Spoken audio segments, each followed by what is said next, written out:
first DLC offering is called First Strike. It releases February 1st. It has 5 new levels in it, 4 brand new multiplayer maps, as well as a zombie level called Ascension.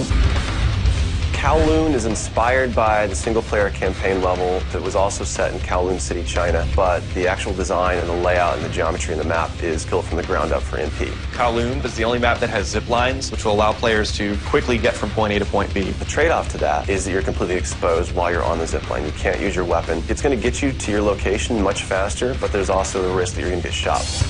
Discovery is an Antarctic research station that was a German outpost left over from World War II. The two sides of the map are divided by a deep chasm. You're always kind of fighting for control over that crossover from one side of the map to the other. My tips for Discovery is really just learning the layout of the map, understanding how that chasm can impact the flow of the gameplay, and always being conscious of the exposure that you have to long-range weapons. You might be on a snow bridge and somebody throws a grenade, which collapses the floor around you.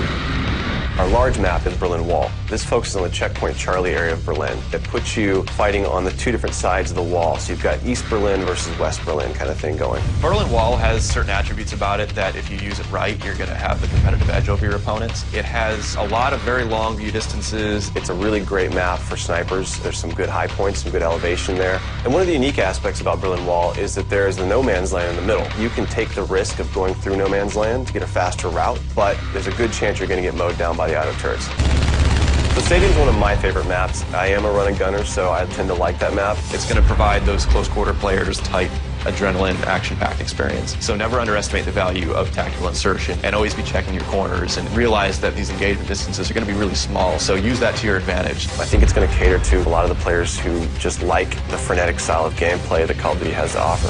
One of the big agendas with this map pack is we wanted to listen to the feedback that people have been giving about all the maps they've been playing with the release of the game. They want more verticality, more sniper opportunities. They really love the interactivity that we did. These are components that we wanted to bring back in a pretty big way in the first DLC offering. First Strike is going to be available February 1st for 1,200 Microsoft points, and it'll be available on Xbox 360 first.